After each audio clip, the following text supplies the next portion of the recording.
Fala aí, nação rubro-negra, estamos de volta com mais um corte com reação aqui da Sport TV no programa Seleção, com ele, o Rizek e convidados, trazendo a escalação do Mengão para o jogo do Flamengo com o Vitória. Isso mesmo, galera, parece que Felipe Luiz está vindo com força máxima para cima do Vitória. Será que vai ter uma nova goleada como teve o ano passado?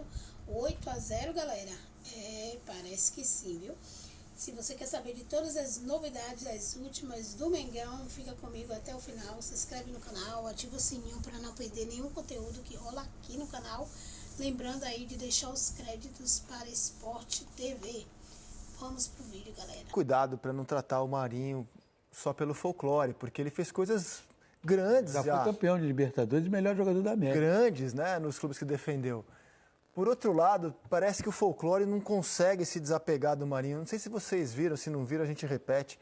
Como foi o anúncio da contratação do Marinho. Chegou a ver, não? Não. Então se delicie. Não quero ver isso sozinho. Foi assim, ó, o anúncio da contratação do Marinho.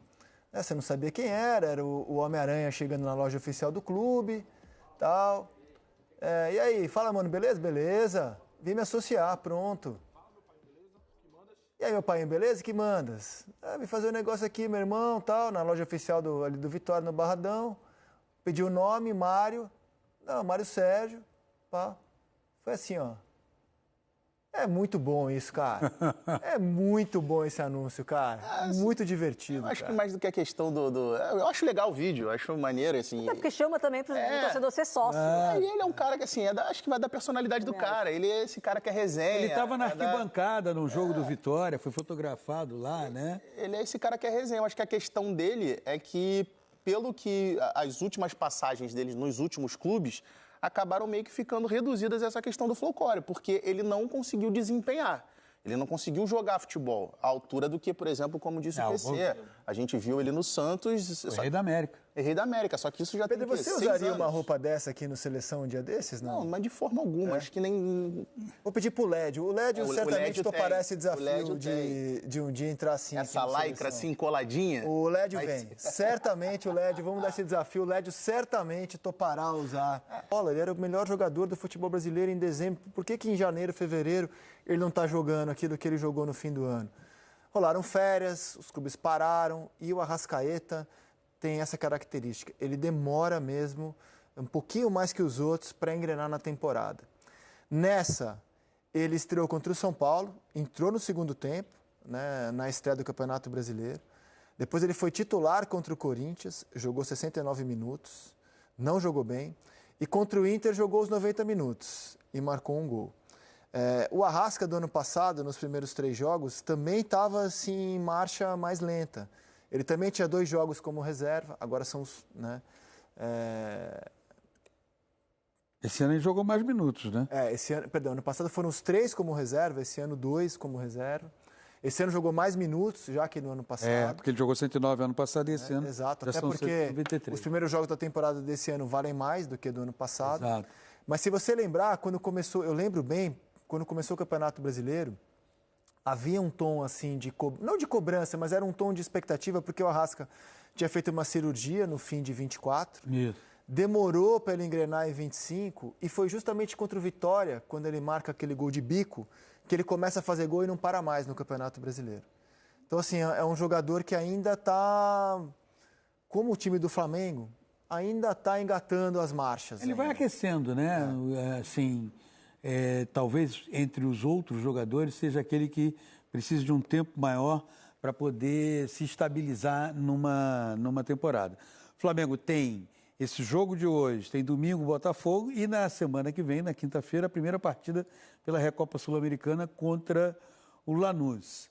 É claro que o Flamengo pensa e pretende chegar à final do Campeonato Carioca e é óbvio que o Flamengo, no segundo jogo contra o Lanús, quer comemorar o título. E vai ter uma vantagem inequívoca contra o Botafogo. Certamente. O Botafogo joga quinta-feira contra o Fluminense e o Flamengo joga hoje. O Flamengo vai ter 4 dias, enquanto o Botafogo vai ter 2 para o Clássico. E aí são competições diferentes, não tinha muito o que fazer. O Campeonato Brasileiro já tinha soltado a sua tabela há muito tempo e só no domingo, ou melhor, no sábado, ficou definido que Botafogo e Flamengo se enfrentariam. Diga. Não, com relação ao Arrascaeta, eu estava até pesquisando aqui para poder ver qual foi o primeiro jogo na temporada passada que ele tinha atuado por 90 minutos. O primeiro jogo que ele atuou na temporada passada por 90 minutos foi entre o final do mês de fevereiro e início do mês de março, ou seja, isso dá quase um mês de diferença. Considerável. Que é o que a gente está falando em termos de preparação. Quando a gente fala de início de preparação e a gente coloca um mês de diferença praticamente para um atleta poder jogar 90 minutos, é essa a diferença que dá. E de um jogador que é muito específico. O tratamento dele físico Ele tem que ser muito específico. especificidades. De todos os times que pararam, todos pararam, evidentemente. Então, de todos os times que recomeçaram esse 26, eu acho que o Flamengo é aquele que está mais diferente em relação Foi o que terminou mais tarde. O Corinthians terminou mais tarde, né? O Flamengo jogou dia voltou. 17. E o Corinthians e Vasco jogaram dia 21. O Flamengo encerrou sua participação dia 17. A única coisa que eu falaria, André, que me incomoda um pouco é quando se começa a questionar o que vai ser a temporada do Flamengo. Eu acho que é muito precoce você questionar agora o que vai ser a temporada do Flamengo, entende? Me parece que há uma precipitação na avaliação e aí essa precipitação gera uma série de certezas que eu acho que ninguém pode ter nesse instante. Eu tenho a impressão, ninguém me disse isso, não foi algo dito pelo Flamengo, que eu tenho apurado, eu tenho só a impressão de que o planejamento do Felipe para uma temporada tão extenuante era começar mesmo devagar, tanto que ele foi obrigado, ele foi orientado pela direção a antecipar a estreia dos titulares por causa do baixo rendimento do... Que ele esperava, então assim, a impressão que me passa é que o Flamengo já esperava começar o ano um pouco mais em marcha lenta e ir ganhando corpo ao longo da temporada. Mas eu acho que o Flamengo é de todo mundo, nesse momento, aquele que está mais diferente em relação ao ano passado, porque no ano passado ele terminou lá em cima. Alto. O último jogo do Flamengo, na temporada contra o PSG, é um negócio muito forte, muito absurdo. E isso está saltando aos olhos na defesa. O Flamengo, claro, todos os setores do time ainda estão no comecinho, estão estranhos. Mas a defesa, os titulares levaram 8 gols já. Mas sabe o que eu ia falar antes de você citar a questão defensiva, Rizek? Quando você não tem uma pré-temporada, você acaba abrindo mão da questão física, era o trabalho físico mesmo. Eu odiava a pré-temporada porque eram os jogos, eu passava um mês, Rizek, voltando quebrada, não conseguindo andar, travada. É um mês inteiro de preparação física e aos poucos você vai colocando a bola para ter o treino tático, né? O movimento com bola e tudo, né? Aqueles reduzidos mais intensos. Você concorda que tudo leva a crer que o Felipe queria priorizar mais a parte física nesse começo e foi obrigado a pular etapas? O jogo do Flamengo, querendo ou não, passa pelo pé de pressiona, passa pelo momento que você está pressionando o adversário, você perdeu a bola, você está ali. É claro que é um time que tem uma qualidade técnica incrível, mas passa muito pelo momento sem bola que o Felipe Luiz sempre falou. E o fato de você não ter pré-temporada claramente impacta diretamente nessa questão do Flamengo não encaixar e sofrer exatamente os gols que vem sofrendo. Porque não teve pré-temporada. A questão física não foi como temporadas anteriores que você acaba priorizando aquilo ali. E o Arrascaeta é uma prova disso.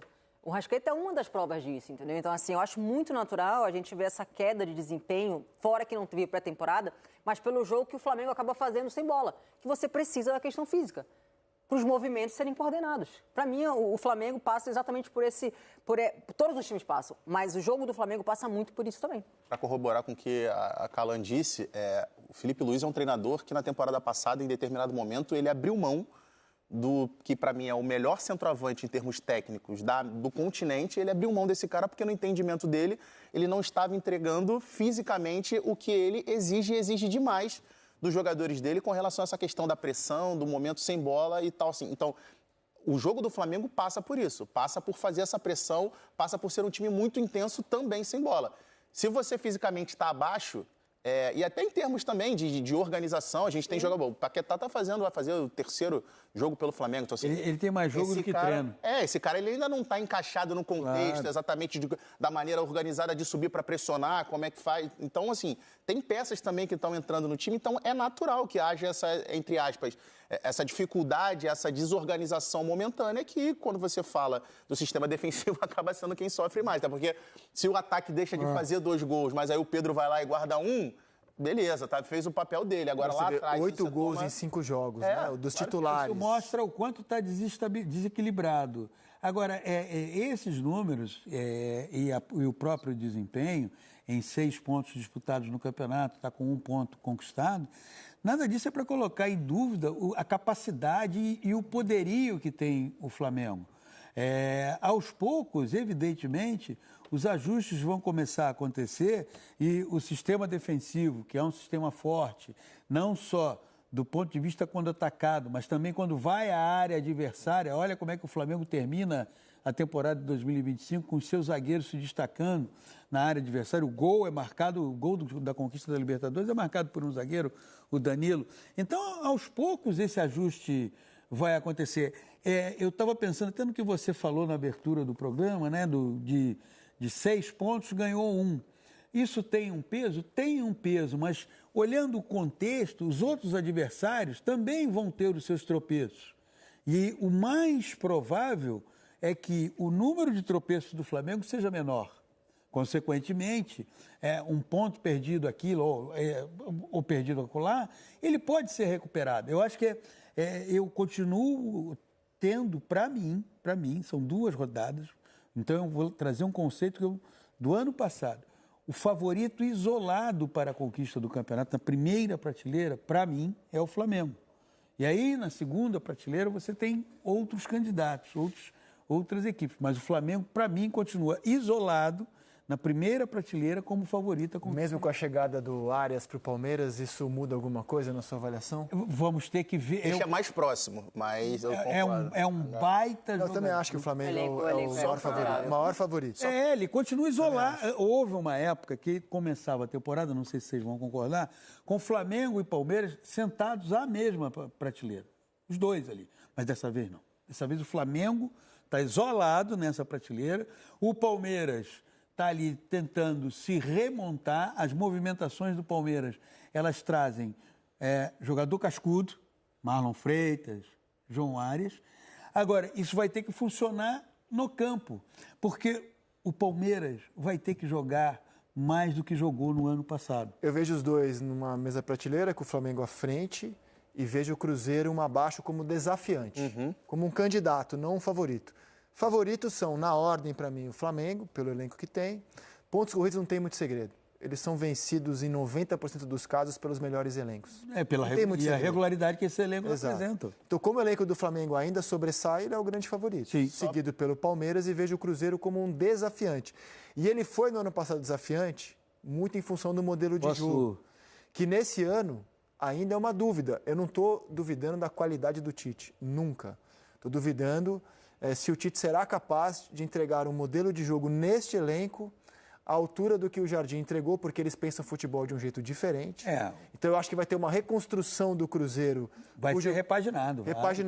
Cujo capítulo final não podemos prever qual será, pode até ser que melhore. Então, como o Cruzeiro, para mim, ainda é uma interrogação, eu vejo o Cruzeiro como um desafiante e os dois como favoritos. Posso criar uma outra categoria depois dos desafiantes? Os que estão à espreita. Fluminense, Corinthians e Grêmio.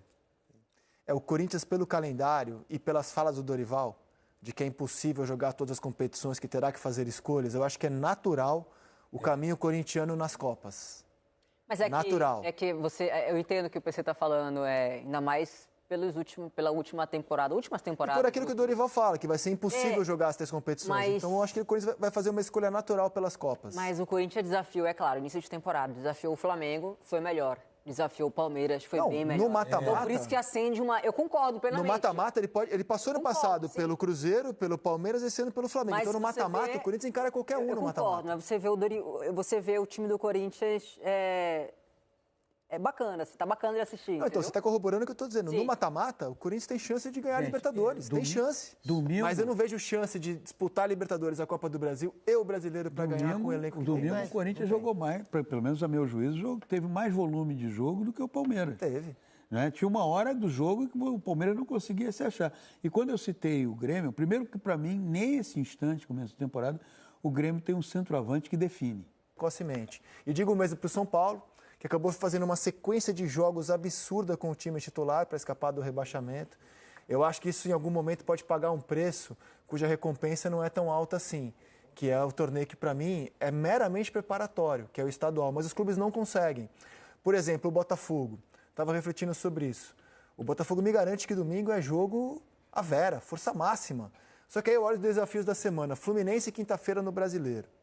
O jogo mais importante é quarta-feira contra o Nacional do Potosí, que é um jogo de redução de danos. Mas aparentemente o Botafogo vai poupar contra o Fluminense, porque vai ser impossível jogar quinta, domingo e quarta com o mesmo time. E a minha escolha sempre seria a última para o estadual. A última. Por mais que tenha rivalidade, por mais que tenha título, por mais que seja uma resposta que você consiga dar. Mas a gente vê que na prática não é assim para todos os times. Todos. O Flamengo disputou final de Campeonato Carioca, praticamente ganha, poupando na Libertadores com o Tite.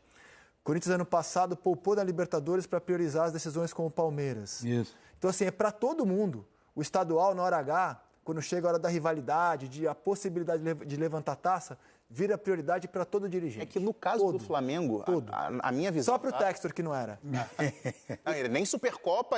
Só para o Textor que não era. E eu, curiosamente, eu achava que ele é que estava certo, mas, enfim... É que no caso do Flamengo, eu acredito na informação, tá? É a minha visão, e até de conversas. Mas no caso do Flamengo, eu acho que a pressão em torno não foi nem exatamente uma possível classificação para o mata-mata do campeonato estadual. Eu acho que foi a questão do rebaixamento. E de ter que jogar 2 jogos a mais. E de calendário, porque assim, acho que a questão o orgulho do que o Flamengo tem, de nunca ter sido rebaixado, nem brasileiro, nem estadual e tal, acho que isso que pegou mais, porque acredito eu que se, vamos supor, o regulamento do campeonato estadual não tivesse rebaixamento, eu acredito eu que o Flamengo era capaz de nem jogar a primeira fase com o time titular do campeonato estadual. Tá, e agora, no final de semana? Pro Flamengo? Cara, eu acho que o foco do Flamengo deveria ser mantido dentro de uma recuperação do Campeonato Brasileiro. Só que agora já o Flamengo que chegou, mas agora ele tem tempo, ele vai jogar só ele joga terça, domingo e só na outra quinta. Não é uma maratona. Eu acho que pro Flamengo não é. O dilema para mim é pro Botafogo. Como ele vai fazer com o elenco muito mais curto? Tô muito curioso como ele vai fazer. Estou deduzindo que quinta-feira vai ter que tirar o pé contra o Fluminense. Dedução lógica, né? Não tem essa resposta ainda. Já preservou no fim de semana, né? De segundo atacante, né? Já tem, desde a temporada passada, o Arrascaeta não é mais aquele camisa 10 clássico que a gente viu, por exemplo, na maior parte dele do Flamengo. Até porque o Flamengo hoje tem zagueiros e volantes com qualidade de passe praticamente de meias. Então, ele não precisa recuar para vir articular o time. Ele joga numa faixa de campo ali, quase que uma espécie de segundo atacante, encostando no Pedro, e isso fez com que ele tenha tido a temporada mais artilheira da carreira dele também. E o fato dele jogar mais lá na frente, do Flamengo pressionar o tempo todo, quando o Flamengo perde a posse de bola e ele pressiona, ele precisa dar um pique ali de 10, 15, 20 metros no máximo. Não é diferente do que ele ter que correr 40, 50 metros para trás. Colocar vocês na encruzilhada aqui, teria espaço na seleção brasileira? Ah, sim. Teria? Mas a gente fala o que a gente mais discute aqui é a ausência desse meia, camisa 10. A gente está falando do cara que joga na posição e é o melhor do continente. E o Cláudio Arregui me mandou uma mensagem aqui, lembrando que na Copa do Catar, o Arrascaeta foi o único jogador que atuava no futebol sul-americano a fazer um gol. Ele fica de fora. A estreia ele joga o terceiro jogo, joga muito o terceiro jogo. Ele fica de fora da estreia contra a Coreia do Sul, acho que é um empate em 0-0, jogo dificílimo para o Uruguai. Fica de fora contra Portugal, que era um adversário que chegou na Copa do Mundo ali entre os favoritos. E aí no terceiro jogo o Uruguai precisava de qualquer jeito de ganhar de Gana, que era uma seleção tecnicamente inferior, e aí ele entra como titular e, se eu não me engano, ele faz 2 gols, né? Joga muito.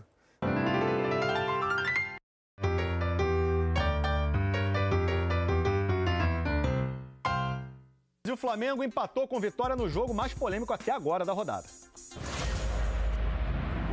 Era futebol, mas as mãos do Everton Ribeiro foram mais importantes do que os pés no jogo contra o Vitória.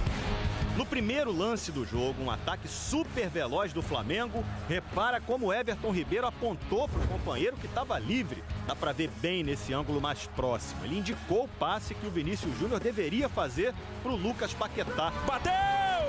Gol! Um gol com 16 segundos de jogo. Usou o dedo para apontar, usou os braços para abraçar. Aos 9 minutos do primeiro tempo, as mãos dele estariam no centro da maior polêmica da rodada. Depois do bate-rebate, o Rainer chutou e o Everton Ribeiro tirou em cima da linha. O árbitro Wagner Hillway deu pênalti. Expulsou o meia do Flamengo, alegando que ele teria defendido a bola com as mãos. Indignado, Everton Ribeiro usou as mãos para dizer que não. Na repetição, dá pra ver que a bola pegou em cheio no rosto do Everton. Opa, me parece que a bola vem no rosto, em cheio no rosto e não na mão do Everton Ribeiro. Doeu duas vezes, né? A dor da bolada e do sentimento de injustiça. Eu fico indignado, atrapalha o time, atrapalha o meu próximo jogo.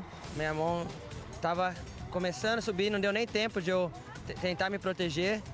Infelizmente ele errou aí, espero aí que ele possa rever e melhorar nas próximas partidas para não atrapalhar ninguém. Não tinha motivo para ser expulso. Realmente não tinha motivo. A bola bateu no rosto dele ali. Eu acho que esse erro do juiz interferiu completamente na partida. Acho que um juiz desse não devia apitar Brasileiro Série A. Congelando a imagem, dá pra ver que o árbitro estava perto do lance. Em tempo real, vemos que tudo aconteceu muito rápido. A arbitragem falha, muito falha. É a obrigação dele. Saber que a bola bateu no rosto do Everton Ribeiro. A obrigação dele, ele ganha para aquilo, para ver o lance rápido. E quando nada, conferir com outros. Repara que o árbitro de linha, Marcelo Alves, estava aparentemente bem posicionado. Depois de ser expulso, o Everton foi reclamar com ele, mas o Marcelo fez um gesto mostrando que estava irredutível. O árbitro de linha falou que tinha certeza que tinha visto a mão. O árbitro disse que tinha certeza que tinha visto a mão, então nós acabamos respeitando isso. O cara que tá de linha ali tem que ver. Ele tá ali pra isso, ele tá ali na linha. O lance foi ali na frente dele. O cara ali do lado não conseguiu enxergar, pô. É um absurdo, hein, cara? Ele tem que estar ali pra auxiliar, não é isso? Não ajudou, foi erro dos dois. Depois da polêmica, o Iago cobrou o pênalti e empatou pro Vitória. Uma cobrança que não deu nenhuma chance pro Diego Alves. O Flamengo passou praticamente o jogo inteiro com um jogador a menos. E fez 2-1, com o Hever de cabeça. Gol! Mas teve outro erro de arbitragem. O William Arão estava em posição de impedimento. O juiz não marcou e o gol valeu. Denilson empatou. Vem cruzamento no Denilson! Gol! E na estreia do técnico Maurício Barbieri no Flamengo, o jogo contra o Vitória terminou 2-2.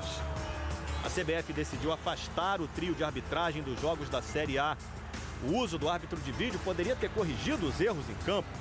Mas uma reunião do Conselho Técnico do Brasileirão em fevereiro decidiu que não haveria o recurso na competição. 12 clubes votaram contra a ajuda do vídeo, principalmente porque o custo de implementação seria dos próprios clubes. O Flamengo foi um dos 7 que votaram a favor do árbitro de vídeo. No jogo em que as mãos de um jogador ficaram em evidência, a arbitragem acabou deixando as impressões digitais no resultado da partida. Ainda há quem considere que o futebol era melhor sem o VAR? Claro que o VAR tem muito o que melhorar. Uma ferramenta recente, começou em 2018, inclusive, né? Mas ainda há quem considere que o futebol era melhor sem o VAR? Tem maluco para tudo, né? É isso aí, nação rubro-negra. Entre polêmicas, hoje a gente vai ver se a arbitragem vai trabalhar certo ou se vai prejudicar o Flamengo mais uma vez. A gente espera que não, né? Que ele faça o seu papel, porque o Flamengo vai fazer o papel dele em campo, jogar muito e trazer a vitória. E, se possível, uma goleada novamente em cima do Vitória. Se você gostou do vídeo, já se inscreve no canal, ativa o sininho para não perder nenhum conteúdo que rola aqui no canal. Deixa seu like e compartilhe o vídeo com seus amigos rubro-negros e não esquece de hypar o vídeo, galera. Lembrando aí, deixar os créditos para Esporte TV. Até o próximo vídeo.